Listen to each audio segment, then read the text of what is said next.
Well, good afternoon. Thanks for being here. Excited to be here for the second annual conference here. The first time we call it the annual conference, it seems odd because we don't know if it's going to happen again, but I guess it's annual now because we've had it our second time here. We have a new naturalism, a new secular religion. The meta-narrative behind so much of Silicon Valley is that we live in what Max Weber calls the mechanism of a world robbed of gods. After robbing the world of gods, billions of dollars now fuel AI projects aimed at creating gods for machines. Ironically, as the new naturalists disparage the human soul as a, quote, ghost in the machine, they boast of creating now a god in the machine. According to many in the AI industry and the transhumanist movement, we are creating God, not as a myth, but as a reality. But as they'll all admit, we're creating a God, and we have no idea what it will be like. Now, we must ask if we are going to be part of creating culture and less be swamped up by it, we've got to ask the following question: what is behind this? What is this desire to create a machine that, on all sort of intents and purposes, seems to be the sort of thing that many will describe as being able to overtake us at some point? Now, I am very skeptical about that. On my research, I am thoroughly convinced that an AI could never become conscious. It's just not even a possibility. It has nothing to do with the technology, in fact. Like taught a whole class on this past week. So, but I think we need to ask the question instead: why are people going after this? And here's what I think. The biggest question that I think that any person asks, and people are asking it all the time: is my existence a good thing? Is my existence a good thing? Not in the sense of, do I enjoy my existence? Do other people enjoy my existence? But in any objective sense, is it a good thing? That is, if I don't exist in the world, is there some good that's gone? That's the question. And now we're turning to AI to give us an answer to that. We're turning to AI just as we have turned previously, and I still are, towards neuroscience. It's a new neuroscience for the meaning of life. So neuroscientists, I think, have, if you look at the sociology, and now AI, just tech gurus, you could call them, are the new priests of our culture. And you can see this by just looking at recent books that are coming out by pastors that are yielding so much authority to neuroscience and big tech. Now, you might wonder, though, is anyone actually looking to AI for a meaningful life? And the tragic answer is yes, and it is very widespread, although it's happened overnight. And it's being sold and cast to a majority of our culture by some of the most influential people and by some of the most influential culture-shaping institutions, in particular now, large tech. The Apple Store is filled with AI-infused apps for living a meaningful life. The greatest example of this are AI mental health chatbots, such as Wobot, Wysa, Tess, Vivabot, which have been in use for several years, and the demand is exceptionally high. Last November, it seems like it's been over a year, but it hasn't. Last November, OpenAI released the generative pre-trained transformer, GPT, known as ChatGPT. Shortly, just weeks after its release, Robert Morris, the co-founder of Coco, which is another online mental health service, announced that Coco, this computer-generated chatbot, provided, quote, mental health support to about 4,000 people using GPT-3. I mean, I'm not sure it's crazy, actually. I think it shows us something we've got a people that are desperate, and the church has not done a great job of meeting that desperation. The number has grown exponentially over the past 11 months. Just a few weeks ago, September 26th, Lillian Wang, an AI security researcher at OpenAI, tweeted the following. I'm not sure if you're supposed to call it a tweet. Is it now called an X? She X'd, it's still tweet. She tweeted the following: just had an emotional, personal conversation with ChatGPT in voice mode. talking about stress, work-life balance. Interestingly, I felt heard and warm. Never tried therapy before, but this is probably it. Try it, especially if you usually just use it as a productivity tool. Now, as of this morning, this tweet received 2.9 thousand likes, 1.4 thousand shares, 4.6 million views. And the vast majority of the people that were responding to it were very, very excited about this idea. Now, one of the pieces of research that was done earlier on this with another study I'll explain in a moment, one of the main reasons that people have said that they are much more comfortable talking with an AI, chatbot therapist is that they trust it more than a human. In particular, they said many females in particular said they trust it because they are not worried that it is going to want to sleep with them. The radical lack of distrust or lack of trust for human persons, and now this displaced trust in AI. In a study of 36,000 users, research behind the generative AI mental health app Woebot found that it only took 4 days for users to develop a trusting bond, while on average it takes 4 to 8 weeks for a human person to report that they feel a connection with their human therapist. Woebot's health chief programming officer, Joseph Gallagher, reported that, quote, "We hear from people, there's no way I could have told this human." Users report that AI therapy lessens the stakes and decreases the worries over vulnerability. So it is just an empirical fact that a large portion of our culture is looking to AI for help in understanding what the meaning of life is. And that's happened overnight. I just spent a whole week from 8 in the morning, until 5 p.m. teaching on this to my grad students. So I want to go into all the different directions, but I'm going to keep myself reined in. So for our purposes, I want to ask 2 questions. And these are the questions that culture is asking right now. And the church has to have a ready, not just response, but a positive vision of how to understand what this is about and help people understand that it pales in comparison to what Jesus has to offer. Can AI know the meaning of life? And if it can it give us meaning? Can it accomplish the task of helping us walk into a meaningful life? Now, what would that even mean? I think, with my students, I press lots of questions, and one of them is, do you know what Jesus' answer to the meaning of life question is? And with my experience speaking at lots of universities and in churches, I rarely find a Christian that can give a coherent response that's at all helpful. Here are things that I think we need to have here. It must be all-encompassing. It has to be accurate. It must be precise. That's the thing where people mostly go wrong. If your vision, answer to whether or not life is meaningful, is vague, then it will not have a hold on your life. And if it's so vague that it can be misinterpreted by a group of people in incompatible and incoherent ways, it will not be able to have any sort of longevity. It will not be life-sustaining. It also must be transformative. This can't be a slogan. If it's an answer to the meaning of life, it has to be the sort of thing that would change your life into a meaningful one. And this also tells us that it can't be known at a distance. It must be subversive. It must overcome anything or everything that drains away meaning in your life. It also must be in context. It can't be the sort of thing that can only apply to someone if they've got an X amount of followers on a social platform, or if they live in this part of the world or have this amount of money. It must be costly. Your answer to this question cannot sink lower than the level of a mere hobby, which was where most of our moral efforts are. And it must be livable.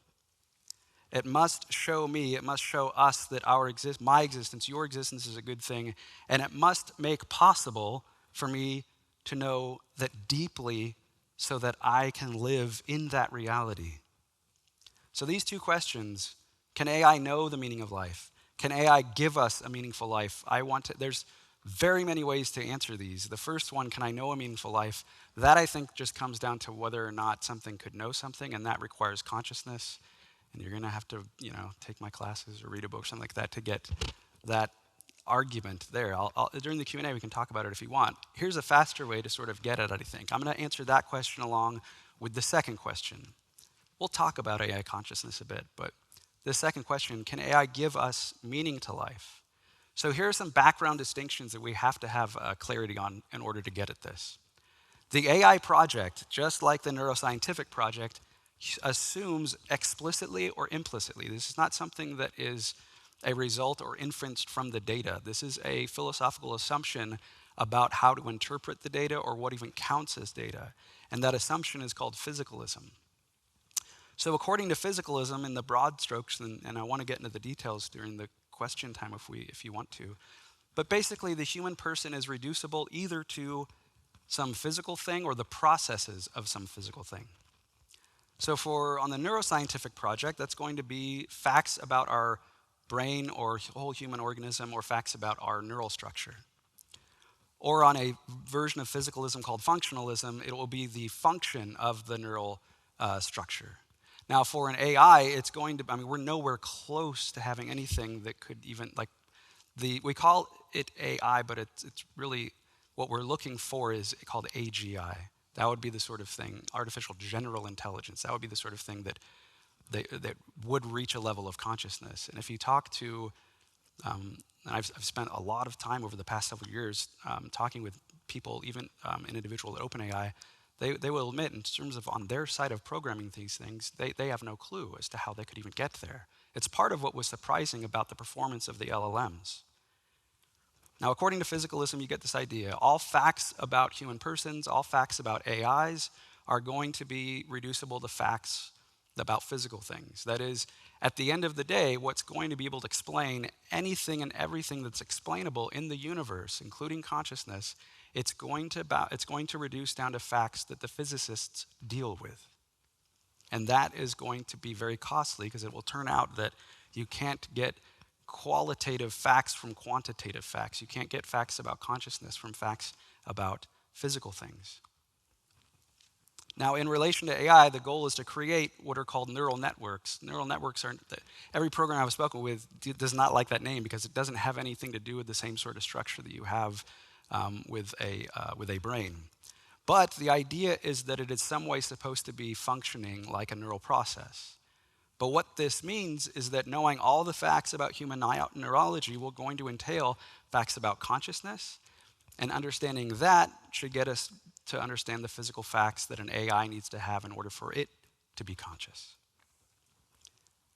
Now, we also have to understand two kinds of knowledge, and what was nice is that Dr. Ward's talk last night presented before us a sort of distinction there. I want to try to make it more explicit, though. So there are three kinds of knowledge, but for our purposes, we're interested in two. So one is what we would call knowledge by acquaintance, and the other is what we'll call propositional knowledge. Propositional knowledge is what we usually think of as knowledge. It's knowledge about facts, about things like my wife knows that Jesus rose from the dead. That's a fact about Jesus. But to say that my wife knows Jesus is not a fact about Jesus. That sort of knowledge is a kind of interpersonal knowledge by acquaintance, right? So in order to know something propositionally, it has to be the case that that thing that you know, you have a belief about it, your belief about it is true, and there's some threshold of evidence that you've satisfied to make it reasonable for you to believe. Perhaps it's the probability of that belief being true with respect to a certain body of evidence raises above, let's say, 0.6 or 60% or something like that. Now, knowledge by acquaintance doesn't require those things. Instead of truth, the actual thing or person that you know has to exist because that's the thing that you're knowing, that's the person you're knowing. And there has to be a direction of fit between your mind and the world. And that direction of fit has to be the case that you're interacting with it as it is on an appropriate base of thought and experience. That's gonna be what makes it knowledge. There's an appropriate basis of thought and experience there. Now, what you have here is a really famous iteration of a kind of argument called the knowledge argument. So remember, if physicalism is true, you fix all of the physical facts and you'll know facts about consciousness.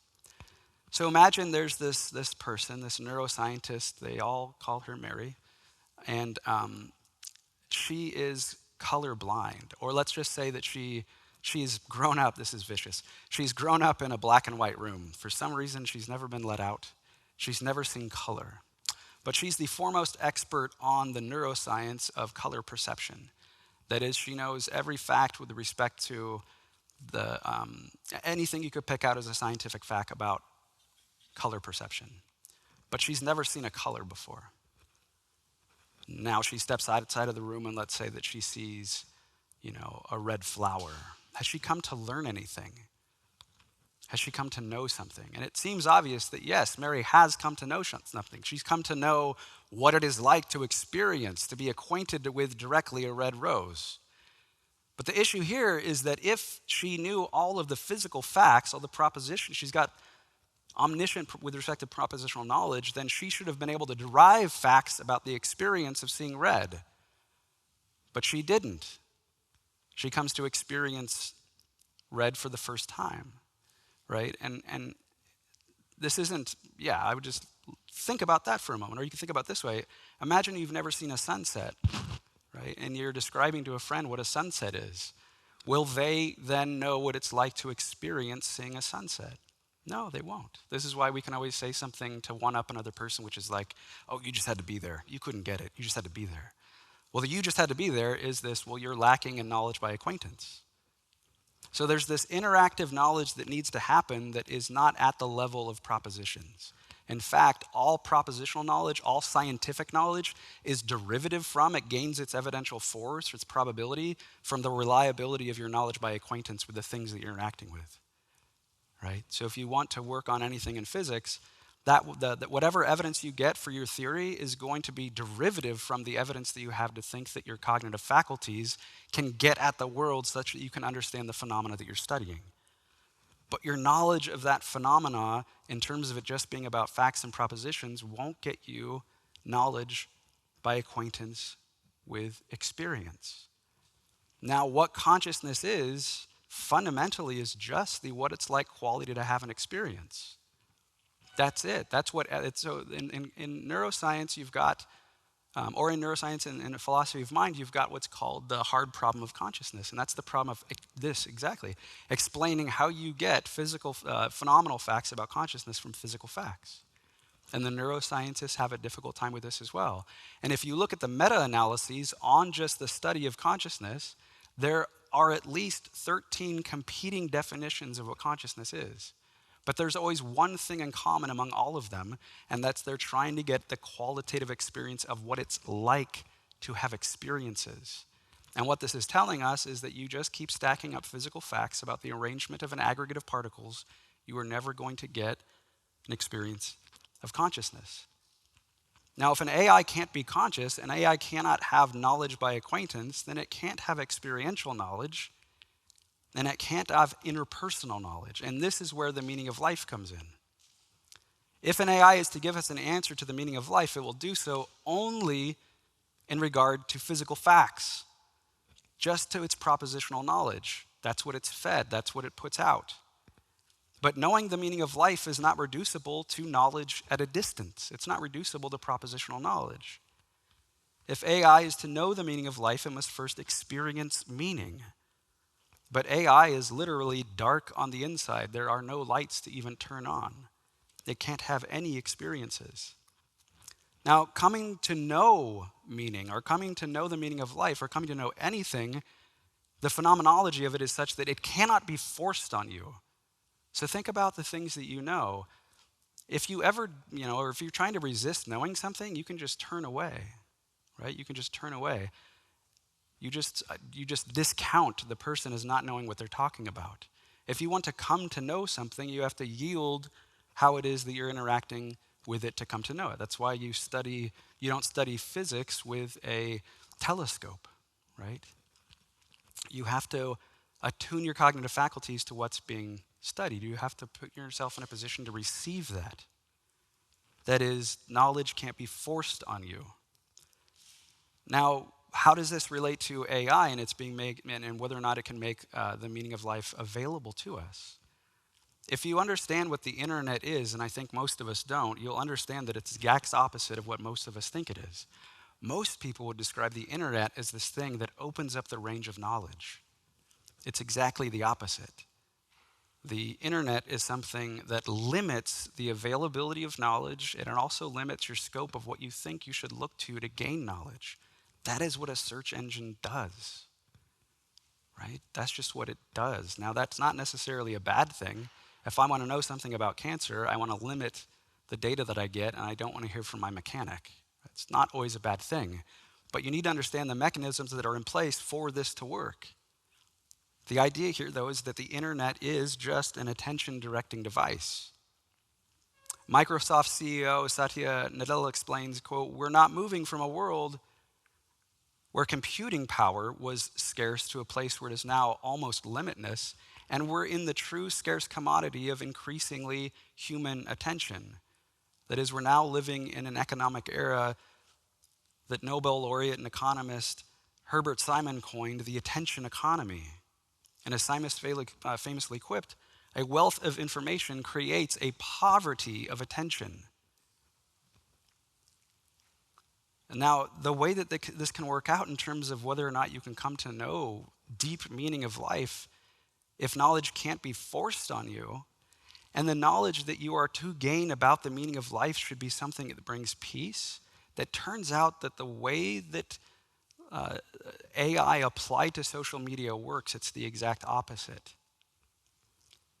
The method for monetizing your attention is very ugly. A 2023 study showed that the most important factor in holding a user's attention on online platforms is when they use language that evokes anxiety-inducing uncertainty. Anxiety-inducing uncertainty. This is the main driving force as to why you will doom scroll, why you will stay on the apps. The money that they get is from the attention that drains you of real life. There's much more to be said about this, but I can only make just a really simple point in passing, and that's if the meaning of life cannot be known by a flood of information and manipulation, then AI-infused social media cannot make the meaning of life available to us. Now, one way to understand something like, or many things, is to just juxtapose one view against another. So think about what it is that Jesus would say or has said about the meaning of life. Well, he says that what the meaning of life is, literally, is just salvation. But he says what salvation is knowledge. So in John 17:3, he says this, "And this is eternal life." We should listen carefully. He's going to give us a definition now. That they know you. That they know you. Not that they believe in you. Not that they profess you. Not that they promise to be doing things in your name. No, but they actually know you, the only true God, and Jesus Christ, whom you have sent. What Jesus talks about in terms of the meaning of life is a qualitative, interactive, knowledge by acquaintance relationship with the Father. And this is a life that's not eternal merely in terms of duration or quantity, but in terms of the depths of its quality. It's a life of sanctification, a life of becoming more and more like Jesus. And I would challenge anyone to come up with any sort of description of a person that could rival who Jesus was on the inside. And then his radical statement and invitation that you can become like him just as well. Knowing the meaning of life, according to Jesus, is only possible by filial knowledge. That is the kind of knowledge by acquaintance that ravishes you with love and transforms you into the kind of person that wants to do what Jesus did. The way into this life is through relational receptivity. It can't be forced on you. It can't be mechanized. Through humble receptivity to the life, death, and resurrection of Jesus. The way to the meaning of life is Jesus' death and resurrection, but the way of a meaningful life, is to live in the manner that Jesus lived. This is a life of knowledge by acquaintance with God. A life that's permeated with the presence and activity of the Spirit. Part of what constitutes this life in God, with the vitality of your attention and the attention of the Father poured over you in and through you. Now, I've only been able to say a little bit about attention. There's a lot to be said. I'm working on a book that's going to say a lot, and I can't even fit everything into that book that needs to be said. But if you understand the role of attention, that it can't be forced or run over you, but it has the power to change you from the inside out, based on changing your thoughts and your emotions, then Philippians 4:8 will hit you in a different way. Finally, brothers, whatever is true, whatever is honorable, whatever is just, whatever is pure, whatever is lovely, whatever is commendable, if there is any excellence, if there is anything worthy of praise, think on these things. Now, this is a way into radical transformation. This is a way to gain a meaningful life. This is a way to come to understand what a meaningful life is. And what I've argued is it can't be done by mechanisms. Our attention has to be placed on the right thing, the right person, and we have to receive the kind of joint attention from that person as well to experience the fact that our life really is a good thing, that there really is a reason that God created us and keeps us in the world and wants and desires and brings us into relationship with him. The meaning of life is salvation, a salvation that is constituted by your knowledge by acquaintance with God. It is not the sort of thing that could be spit out by a book, much less a large language model. The scriptures will point you to Jesus, and they will point you away from everything else that isn't him. But the scriptures point you into place to actually interact with reality as it is, which Jesus calls the kingdom of God, which is just the effective range of God's will. It is where what God wants done gets done. And that has everything to do with fulfilling his original commitment, his original covenant with Israel, which is to remove our heart of stone and replace it with a heart of flesh. If you want a meaningful life, your life needs to be lost, and you need to take on a new kind of life that's not lived from your own resources, because you know that your own resources will not do the job. And if our large language models are just predicated on scouring the sort of data that's input into it, that's largely a reflection of us collectively, what you're going to get back from it is not going to be the sort of thing that can change your life, because you know what comes out of your life on your own is the exact sort of thing that you're challenging as meaningless and wondering how could that be made good. Now, I began stating statistics and studies about the culturally overwhelming turn of AI for the meaning of life. Something very identical to that is happening to religious and spiritual life. Large language models like ChatGPT have become AI spiritual guides, AI spiritual pastors, AI spiritual directors. We're on the cusp of what is being called the spirit tech movement, which is poised to change the landscape of spiritual life and thereby society at scale. Two leading researchers of this movement, Wesley Wildman and Kate Stockley, write this: whether we welcome it or fear it, the era in which we use technology to induce, intensify, and even control spiritual experience has arrived. Already, we routinely rely on technology to manage our health, sleep, moods, relationships, calendars, travel, and finances. So it's really no surprise that we're turning to high-tech aids for the spiritual journey. As these innovations are rapidly proliferating and becoming ever more sophisticated, we are on the brink of the next and potentially most transformative revolution in the practice of religion, an era in which technological advancement merges with spiritual seeking.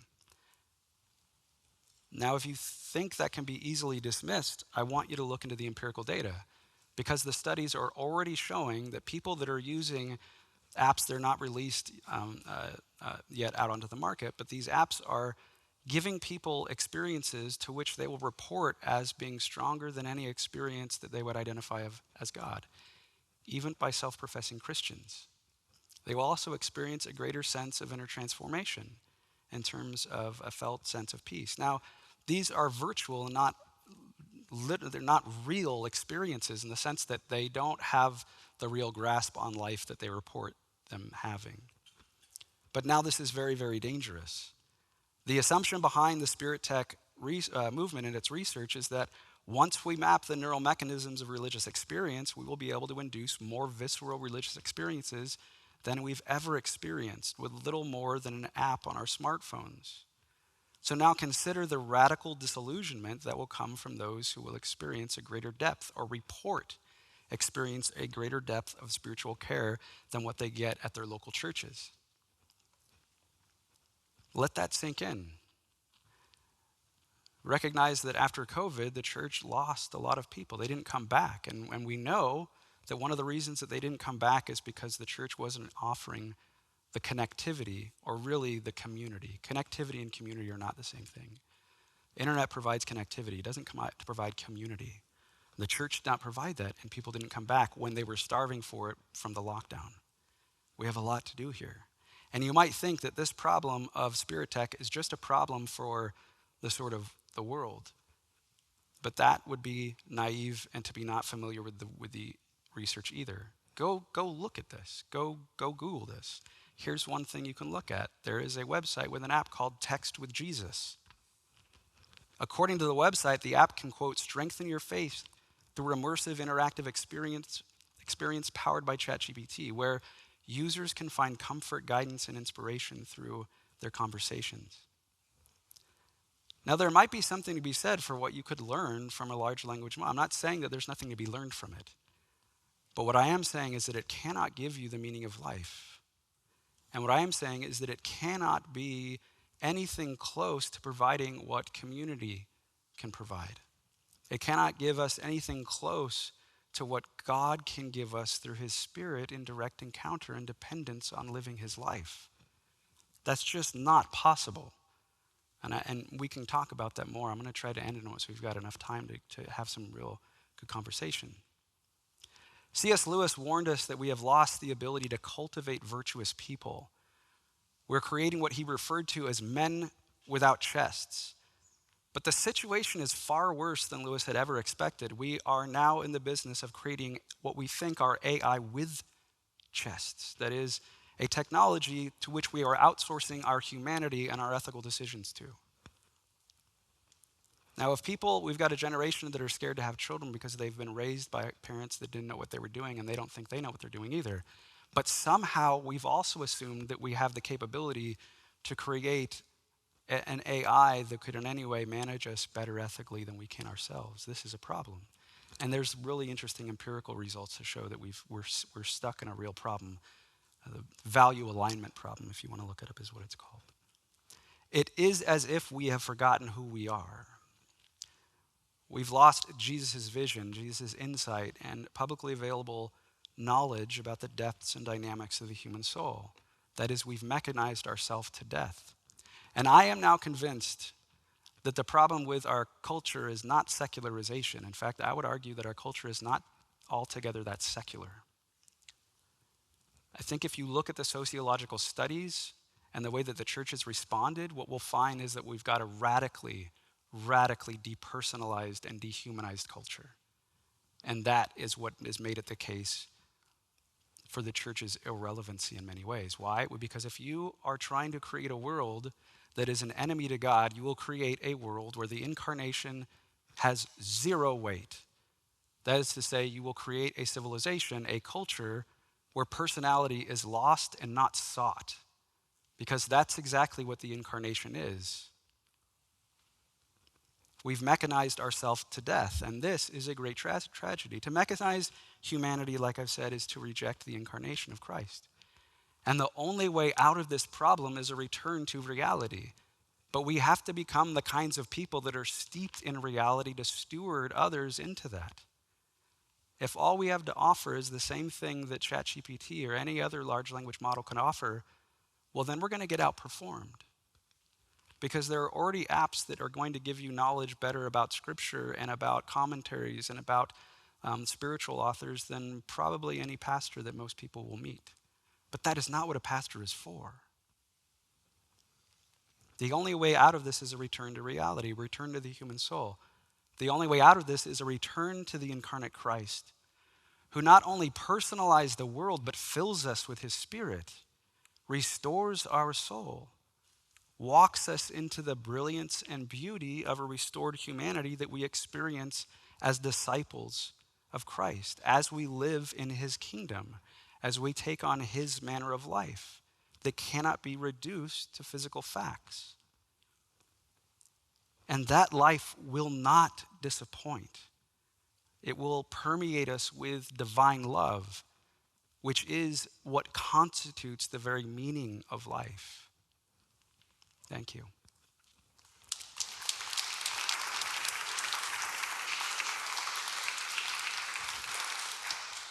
So we can open it up for questions now. Please, I want really good, yeah. Oh, Adia. Anyone have questions? Adia,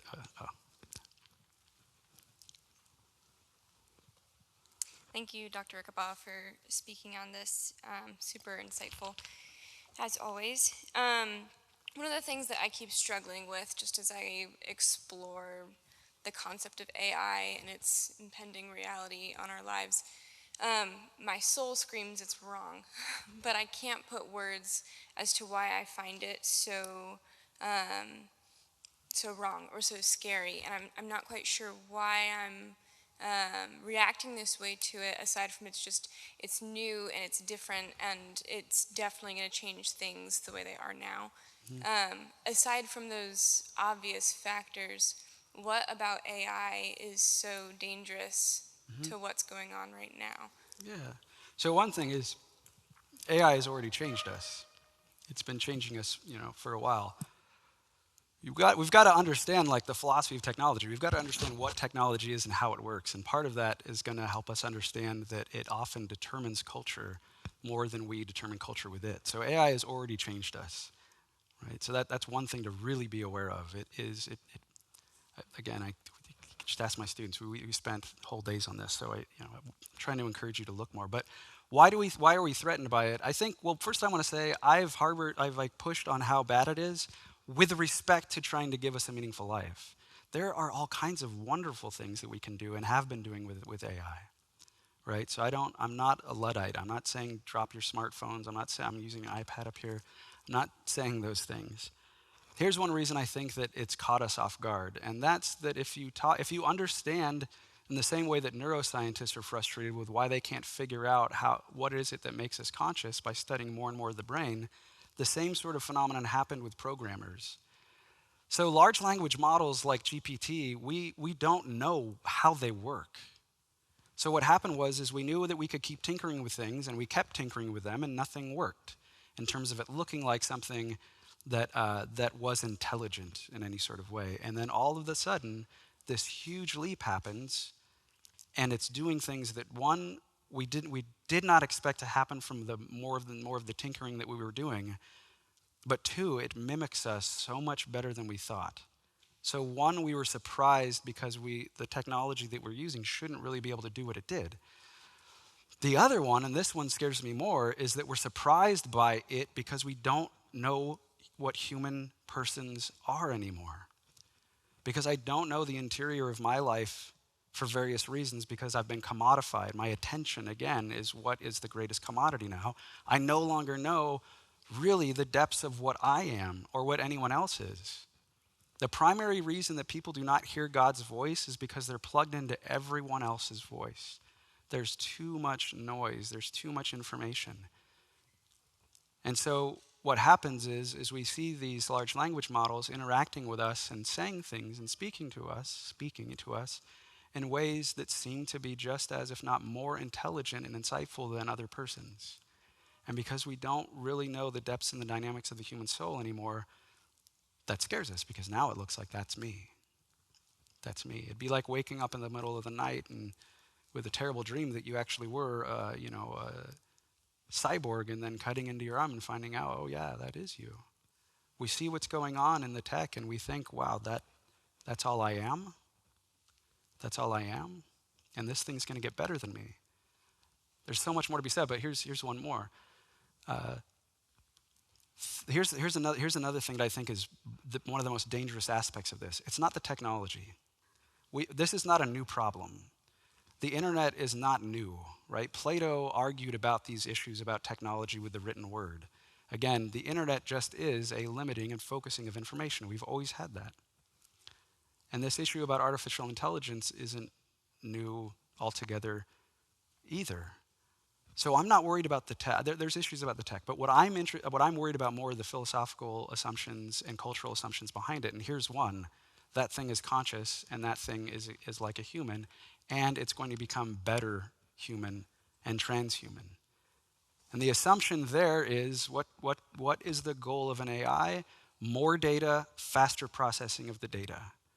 Now, if I think that thing is like a person and is going to become more of a person than I am, The assumption there is that what's special about me is my ability to hold data and the speed by which I process it.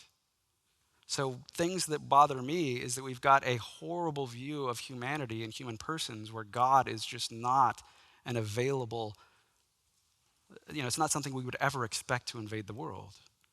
So as we're seeing these things act more and more like us, we know they're depersonalized and dehumanized, and we're starting to see that too much of our life is that way as well, and that is scary. There's lots of other ethical issues. Some of the companies I've met with, you raise these ethical issues, and what it turns into is a problem that they need to discuss with their legal team to figure out how to adjudicate who's going to be responsible when a self-driving car decides to kill its owner versus, other people on the street. So ethical things really, really worry me, but those are always personal problems. And like I said, this is not anything new. The church has got everything that is needed to deal with this. There is not one problem among human persons that cannot be solved by spiritual formation into the likeness of Jesus. And if you got an example, I want to hear it, because I don't want to have that false belief. So spiritual formation, in its most robust sense, will be the greatest answer that we can have to this. There's a question back there. Yeah. Oh, I'm sorry. Sorry. Michael's in my class. He can ask anytime he wants. Thank you for all this. Appreciate this. Oh, yeah. To me, AI, it seems, I know technology can be neutral, but it seems like this is being wielded primarily of something diabolical in nature. It's clear to me that it makes no sense for me to give them my phone number, my name, and my address, and then start giving them my deepest secrets, like you're talking about using it as a counseling session. My concern is that all my friends just kind of willy-nilly are going into all this, and thus I think it's kind of an apologetics opportunity, because there seem to be other technologies that my friends, people in my sphere of influence, they depend more on the technocrats than they do a fairly smart guy like myself, or not very articulate, as you can tell. But do you look at it that way at all? I mean, it's really, because I'm more concerned about everyone around me enslaving themselves to this sort of further enslaving themselves. And I understand it's my problem too. I need to take it on my own eye, but that's my concern. Is if you use the internet to purchase anything, it's already got your phone number. It already has your address. But not only that, like if you use lots of these apps, it already knows like some of the ways that you seek out sin, and what time of day or what day of the week or what time of the year you're much more susceptible to that. Like that's a whole other talk that I give. There are dangers there that we've got to look at. The apologetics one is interesting because that's going to become at some point a warfare of apps. You're going to have the Richard Dawkins app. There was already one developed, the Daniel Dennett LLM.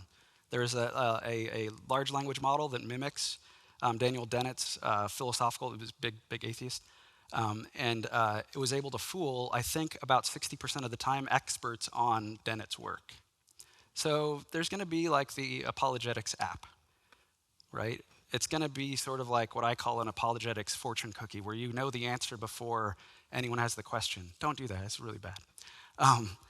But then you're going to have the William Lane Craig app, right? So if it's going to be like a war of information, which often it becomes that, then I would just want to say we're not really doing apologetics. It can't be that. It has to be one of wisdom and insight that really leads to knowledge. And we have to be good at dealing with that. And I am thoroughly convinced that any mechanism cannot provide that. So my encouragement is for us apologists to really steep ourselves in the wisdom tradition of Jesus that transforms us as persons to do well with the arguments. But I think also, I'll say this too, I don't know of any Christian philosophers that are working on this, and I know most. And a lot of the literature that's out there on this in apologetics communities that I've seen is one, does not understand most of what's going on, and two, is usually like 5 to 10 years behind on the technology. That's something that's got to change. So my sort of call to you is get to work on this. It's the question that people are asking. They're asking different questions now than they were 10 years ago, 5 years ago. There's a huge opportunity, right? There's the book that I'm working on because I'm very optimistic about this. I think the church is, I'm not a pessimist about this. It could go bad, sure. I don't think it's going to be as dangerous as some people say.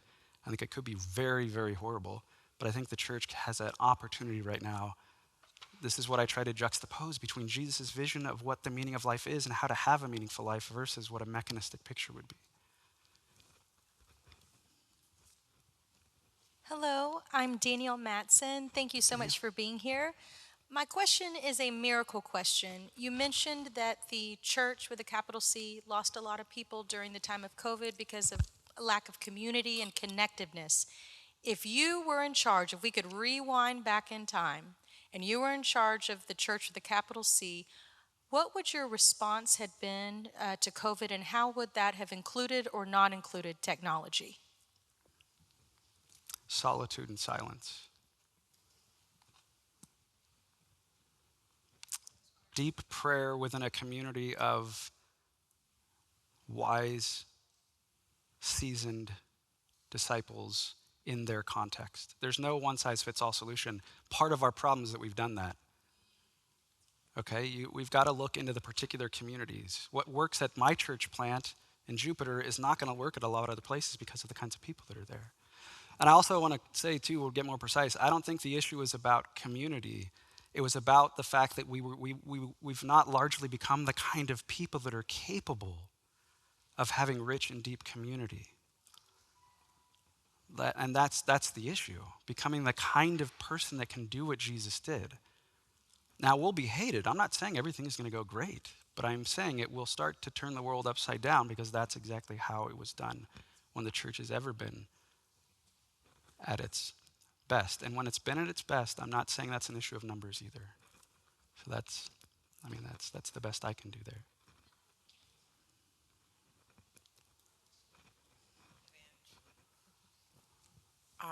Thank you for listening to me. The reason why I'm here is because AI, everybody's talking about it. The kids are talking about it. My broker wants me to invest in it, and so would you give me like a 2-minute thing on if a teenager comes and shoots this at me, what should I say? How should I present it? You understand? Shoot what? They're trying to get you to invest in the stock market? What are they shooting? What are they asking you? What's their question? With the AI versus it's not bad. There's nothing wrong with it. Right. They're coming in a very innocent way, but Yeah. and then I'm just learning about this. I see it like a very smart search engine. It's a huge problem. But I want to be able to say something back, to be able to to defend it in a way that I'm not attacking them and saying, "Oh God, if you start touching that," Right. But what would I say to It always depends on the teenagers? relationship we have with someone. That's always the context for how we talk with them or whatever. But I think this came out maybe 3 days ago. In Southern California, a community college had to shut down 22 of its classes because it found out that over 60% of the students that were enrolled were chatbots. Okay? The reason why that's done is because you can commit fraud with government loans. You steal someone's identity, and that's just to say, hey, here's another case of this problem. Do you want to live in a world like that? Now, what I get with students is something like, look, can't we just use it like for a paper or something like that? Right? Every other area of my life is I can do everything else really great, but in this one place, why is it bad to cheat here by using ChatGPT to write part of my paper? And my answer is something like, well, I totally understand what you're saying. My wife and I have a great relationship. We're on dates. We pray. We read all these things. But look, at work, there's this one person that I really love to flirt with. It make me feel really good. Like that should hit you as ugly, right? The principle there is that you can't have one part of your life that's got problems in it and expect the rest of your life to be okay, because what you take from this part of your life to another part of your life is you. That's part of the problem with sin. Pick out any area of sin in your life, and it's the places in your life where you will not tolerate Jesus. but it's the you that won't tolerate it.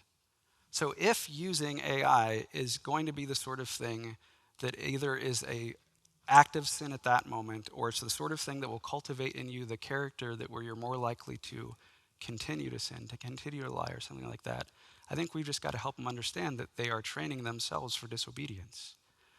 But notice what I've said isn't anything really about the tech, right? It's not about the tech.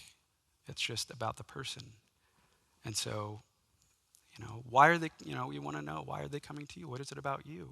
Try to establish some sort of, understand why they want that. They want it because it's faster. Why is faster better? Because I don't want to try hard. Why don't you want to try hard? I don't want to persevere. Well, if you don't want to persevere, you're not going to get joy or hope. Right? So we've got to understand how it is, what are the depths and dynamics of person and how they become like Jesus, and help people understand if you live your life this particular way with a particular technology, you're going to cultivate vice and not virtue. Hate and not love. Contempt, really, and not love. We've got to give them a vision of that. A big part of it is we've got to give a really rich, deep vision of Jesus in who he is as a person. What did he think? What did he believe? What did he feel? What was he excited about? What did he mourn over? And then understanding how he gives that life to us. Because that life is something that if it could be true, and someone has any sort of openness and receptivity, will be very, very attracted to. And that can be the context then for all the arguments. I don't know, it's said a couple different, I know it's not an easy thing. I just say give them this fortune, it's not, but the thing, that's what we should expect though, because Christianity is becoming like Jesus, not just being able to have the right thing to say to, all the sorts of people. You become this way so that you can have the wisdom to share in the right way.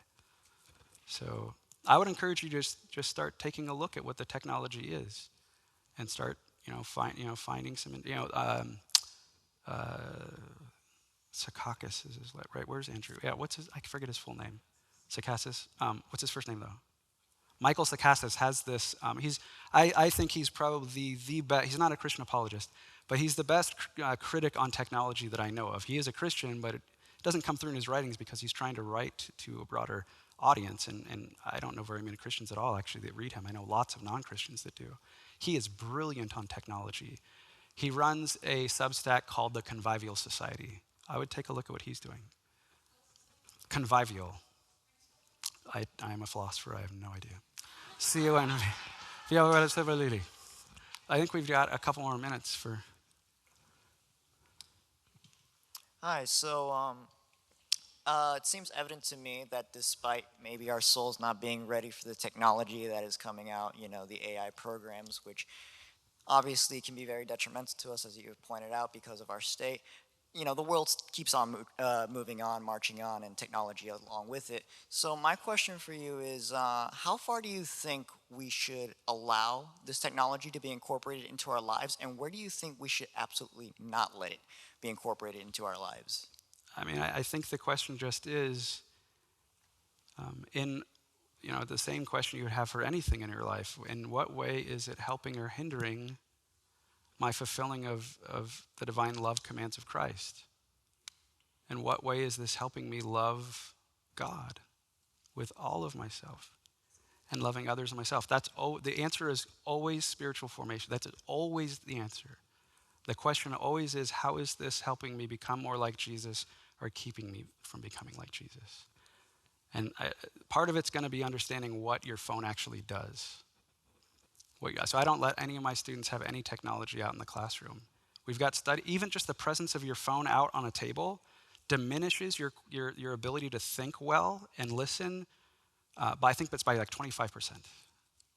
Now that's not even telling you what the apps themselves do, but they're quite pernicious, and they are fueling a huge pornography problem in the church that is not limited to men. The number of women that have issues with pornography is staggering. And a lot of it has to do with the way that apps work to manipulate your attention, which I said the research shows that the greatest way to do that is to use language that instigates anxiety-inducing uncertainty. Now, this is the opposite thing of what Jesus wants to give us. So, simple question is just, let's look, be wise, think about what's on your phone, what it really actually is. Technology, you want to figure out what is technology? That's a really important question because you're using it so much, and I bet it's going to be hard to come up with an answer to that. One way to think about it is it's an extension of your natural powers, right? It's an extension of your natural powers. My ability to influence people with the internet is far greater than it ever was. Do I want that? Only if I can use it well. Only if I can use it well. That's do I have the character to use this well? And that has to be discerned in a community of wise, loving disciples. And notice too, what I keep giving are answers that might not be satisfying sometimes, but that's because I'm not giving you a button to push. I'm not giving you another mechanism. And I keep saying it's about the person, it's about the person, it's about Jesus. It's about Jesus. It's about what he's doing in his community of people. That's where you've got to go for these answers. Believe me, if there was like a simple answer that was true, I'll write it in a fortune cookie and give it to everybody. I think we just got like maybe 1 minute, maybe? Should we call it, or do you want to do one more question? Well, actually, we're down to 4 seconds, so I'll hang out and talk if you want. Thank you so much for your time and attention and wonderful questions.